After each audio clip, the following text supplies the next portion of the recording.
Google का जो CEO है, शायद सुंदर पिचाई जो भी इसका नाम है, इससे एक बार इंटरव्यू में ये पूछा गया कि यार आप जब कंपनी के, और मैं ये कहानी बता रहा हूँ, मैंने भी मतलब बहुत सारे लोगों से ये चीज़ें सुनी है, मोटिवेशनल टीचर से, मतलब गुरुओं से और इनसे, तब मैं आपको उनके एक्सपीरियंस बताने लग रहा हूँ।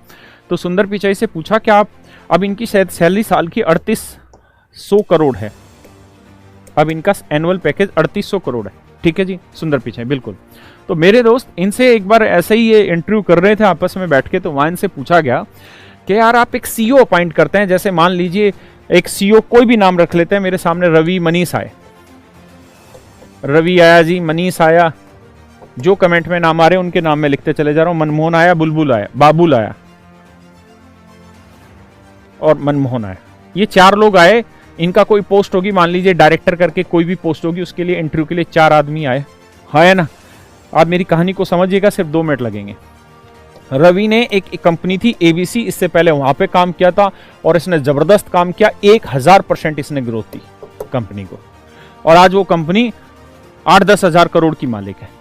ये मनीष कोई था, ये बीसीडी कंपनी में था, ठीक है जी, इसने 5000% ग्रोथ दी कंपनी को, ठीक है जी, और इसकी भी कंपनी आज करोड़ों रुपए कमा रही है। ऐसे ही बाबुल की भी कंपनी थी, इसकी BCDE रख लेते हैं, इसने भी बहुत पैसा कमाया। ऐसे ही इसकी मनमोहन की थी, इसने भी बहुत पैसा कमा के दिया।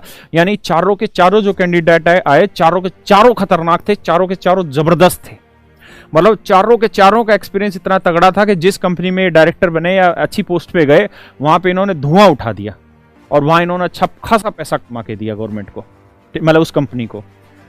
अब सुंदर पिचाई जी से सवाल ये पूछा गया कि यार ये कैपेबल है, इसमें दो राय नहीं है, ये भी कैपेबल है, इसमें दो राय नहीं है, ये भी कैपेबल है, ये भी कैपेबल है, इक्वली एजुकेट हैं, साथ के साथ इक्वली इन्होंने इंप्रूव करके दिखाया है अपनी स्टेज को, अपनी कंपनी को, और बहुत बढ़िया से इन्होंने ग्रो करके दिखाया।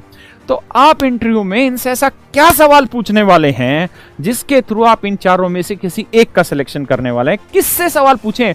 रवि से इसकी टेक्निकल चीजों के लिए सवाल पूछें या इससे क्या पूछें? ये सब तो इनको आता है तभी तो इतने सालों का एक्सपीरियंस है, क्या पूछें इनसे? तो उसने जवाब दिया, हम इनसे सिर्फ और सिर्फ ये पूछते हैं, हम इनसे सिर्फ और सिर्फ ये पूछते हैं कि आपकी लाइफ में जो डिफिकल्टी लेवल आया वो कब आया और क्या डिफिकल्टी लेवल आया और आपने उस डिफिकल्टी लेवल से कैसे उबरा या कैसे अपने आप को उभारा। मतलब how do you come back from your difficulty level और डिफिकल्ट टाइम। जब बुरा वक्त आया तो आप वहां से कैसे उठे मेरे दोस्त, ये हम पूछते हैं। और कहता है इसी बात को एक्सप्लेन करने के लिए हम इनको 20 से 25 मिनट देते हैं। भाई मेरी कंपनी आज अगर 5000 करोड़ रुपए कमा रही है और मान लीजिए मैं रवि को अपॉइंट कर लेता हूं, ये ज्यादा से ज्यादा 20,000 करोड़ कर देगा, 1 लाख करोड़ कर देगा। मैंने अपने आप को एक इतने अच्छे स्टेज पे ला दिया है कि वहां से इंप्रूव ही करना है, नेगेटिव है ही नहीं। लेकिन मजा तब है, क्वालिटी तब है जब मेरी कंपनी वहां से गिरने लग रही है और फिर ये आए और फिर ये उठा दे।